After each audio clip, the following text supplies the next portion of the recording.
Welcome to EPG Pathshala. I am Dr. Joydeep Shorangi, Faculty, Department of English, Jogesh Chandra Chaudhary College, University of Kolkata, Calcutta, West Bengal. Friends, we are into Module 29. This module is prepared by Dr. Shutonuka Ghosh Roy, who teaches English at Tarakeshwar Degree College. In this module, we are going to learn the words of the roses. I think most of you are not familiar with these civil wars that took place in the British Island. Friends, before going into the module, let's have the objectives in front of you. It is a civil war in England that lasted from 1455 to 1487. In this module, we are going to learn about England in the 15th century, its people, with the emphasis on structures of society. The name of Wars of the Roses, prelude to conflict, the reign of Henry VI. The reign of Henry VI and the causes of Wars of the Roses. We will consider the role of the important personalities as well as discussing some of the long-term factors including social and economic issues that may have been pushed England towards civil war. The first war, 1455 to 61, then reconstructing a medieval battle, Towton, 1461, Fortune's Will, 1461 to 71, the second reign of Edward IV. Friends, we must now know the condition of England during that time, or we can say the social history of England during the 15th century. 15th century England was basically a rural and agricultural country. The main economic activity was production of food, and the most important event of the year was the harvest. To most of the economic historians, 15th century appears to be a period of prosperity and ease. However, the harvests were bad in the late 15th century. Wages became high because prices were low. Yet, this era brought fortunes to the landlords as a class. People with large firms were able to make huge profits, taking advantages of rising food prices. Agricultural innovations increased productivity per acre. On the other hand, the introduction of new crops and their periodic rotation on one hand that increased its long-term effect.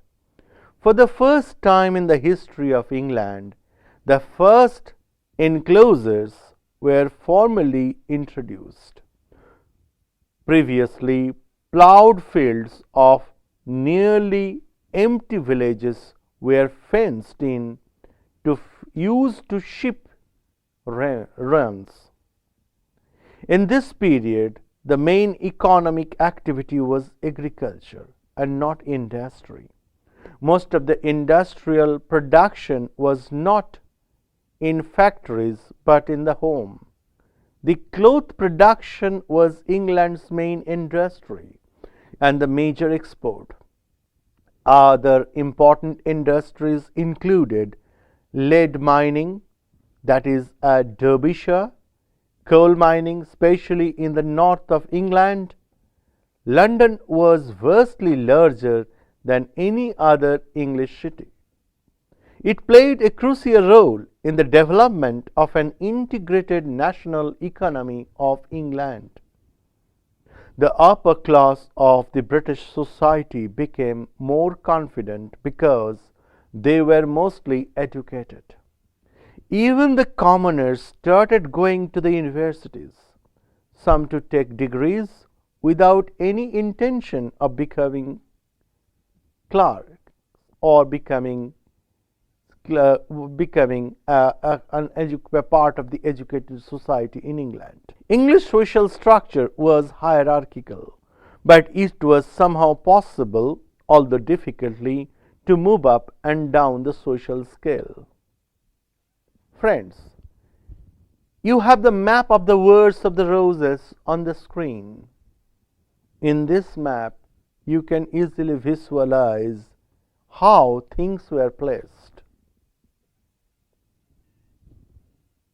Now, the timeline. If you start from the left, 1450, Henry VI, 1422 to 61, and 1472, 1471 in Lancaster. Then Edward IV, 1461 to 1470, and 1471 to 1483, that's York part, lasting to 1480s. Under 1490s, Henry VII, 1485 to 1509, Tudor, Edward V, 1483, Richard III, 1483 to 1485. Now friends, on the screen the great hall of Middleham, built by Richard when Duke of Gloucester. Friends, a source of inspiration for William Shakespeare. My Lord of Hereford, Henry IV, here whom you call king, is a foul traitor to proud Hereford's king, Richard II. And if you crown me, let me prophesy, the blood of English shall manure the ground, and future ages groan for this foul act. Peace shall go sleep with Turks and infidels, and in this seat of peace tumultuous wars shall keen with keen and kind with kind confound. Disorder, horror, fear, and mutiny shall here inhabit, and this land be called the field of Golgotha and dead men's skulls. Oh, if you raise this house against this house, it will be awfulest division proof that ever fell upon this cursed earth. This is Shakespeare from Richard II, Act 4, Scene 1. Golgotha is a place of skulls. So in this, we have the tempo as we have been discussing. Friends, on the screen you have Muxloe Castle, the keep of Kirby Muxloe Castle in Lancaster. The castle was never completed because its builder, William Lord Hastings, he was executed for treason in June 1483. Here on the screen, Edward IV with Elizabeth and their son. The Angel Inn in Grantham, where Richard III stayed. Again on the screen, the Battle of St. Albans. It took place on May 22, 1455. Now, friend, The Battle of Bloreheath in 1459. In September 1459, the Yorkists and the Lancashires met in a damp Sunday morning at Bloreheath. Thousands of men, both the sides, died in this bloody battle. Thousands of men from both the sides died in this bloody battle from nearby Muxloe Church Tower. Queen Margaret Anjou watched the battle. Later she fled when she anticipated that the Lancastrians are going to lose. The Yorks won. Friend, here again a photo on your screen. The Lancastrians wins Yorkist deserts Battle of Ludford in 1459. Now, the Battle of Northampton, 1460. The Battle of Northampton on July 10, 1460, the Yorkist army under Richard Navelli, Earl of Warwick, the Kingmaker, captured King Henry VI. Friends, on the screen, Battle of Wakefield, which took place in the year 1460 AD. The Battle of Wakefield, Richard took a strong position at Sandal Castle and far outnumbered the Lancastrian army. Due to some unknown reasons, Richard left Sandal Castle, his stronghold, and was defeated by the Lancastrian army. Richard was killed in the battle. His son Edward of York now put forward his claim to the throne of England. Friends, next comes the Battle of Mortimer's Cross in the year 1461. On the screen, the Battle of Mortimer's Cross, which took place when the Yorkist army comprising Edward, Earl of March, intercepted a Lancastrian force under Jasper Tudor, Earl of Pembroke, marching towards England from South Wales. Friends, on the screen, Battle of Towton, 1461. The two armies met in the open fields between the villages of Saxton and Towton. The Yorkist army defeats the Lancastrians. Edward IV, Richard's son, marches into the city of York. Henry VI, the Queen, along with their son, flee to Scotland for 9 years. Edward IV is formally crowned as the King of Westminster, which is very historical in this particular context. Friends, then the Battle of Hedgeley, Moor, 1464. The Battle of Hedgeley, Moor, 1464. The Battle of Hedgeley, Moor was fought between Queen Margaret Anjou and the Yorkists under the leadership of Lord Montague. John Navelli, brother of Warwick. The Lancastrian force under the Queen was crushed by Montague and his forces. Sir Ralph Percy, the only holding force of the Lancastrians, was beheaded at Hedgeley Moor, a place some miles south of Moor in Northumberland. Friends, then comes Battle of Hexam in the year 1464. Montague, trapped by the Lancastrian force with the river at their back and flanks, the Lancastrian resistance was put off. They fled. Somerset was caught and executed at Hexam. Lord Hungerford and Lord Ross were captured the very next day and put to death.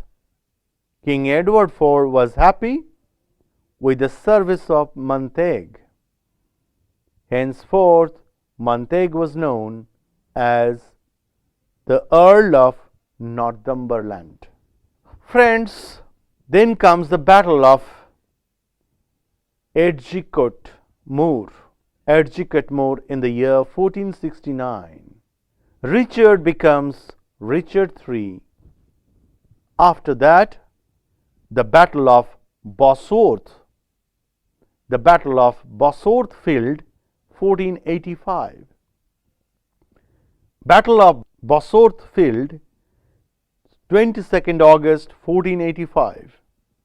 King Richard III was killed and his supporters defeated at the Battle of Bosworth Field in Lancashire, and it was against Lancastrian forces led by Henry Tudor. And then comes the Battle of Stoke Field, the last battle, 1487. The Battle of Stoke Field, 1487, the last battle. The arch rivals of the Yorkists and the Lancastrians was fought in a small village near New York. The Yorkist faction was led by the Lambert Simnel and Henry VII. Henry VII quickly brought things under his control after a conflict about 3 hours. Simnel was imprisoned and the royal forces thoroughly surpassed the rival forces. Now friends, what is the impact of the Wars of the Roses? As civil conflicts, the Wars of the Roses were notable that they did not produce economic recession and widespread destructions. The Wars of the Roses left little mark on the common people of England, but the nobility incurred heavy losses. A large part of the aristocracy was killed. It was an implicit rule of the war to kill the nobles and not to the common people of England. The nobility of England thinned down. Some of the noble families disappeared forever from the map of England. The royal dynasty changed. There rose a new class in the English society, the merchants.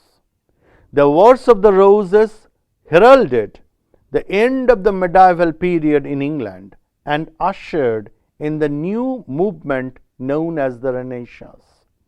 The Wars of the Roses eventually established a strong dynasty on the throne of England, the Tudors, on the throne, and it took England out of the Middle Ages and brought it to the more modern era. We are to remember that during the wars, England ceased to be an important player in the European affairs. It is also a very important period for British culture and history. The Wars of the Roses has also been a vast source of inspiration for English authors like William Shakespeare. Quite a number of his plays, Henry VI, Richard II, are based on this era. This period has been a turning point in the history of England and will forever remain as one of the most important periods in the history of England. In this particular module, we try to look back the importance of the Wars of the Roses, historical importance, social relevance, political implications, and its effect on literary studies. On the whole, the Wars of the Roses is a breakthrough from the Middle English period or from the Middle Ages. it had enormous impact on the ages to come. I hope you enjoyed this particular module very much. Thank you.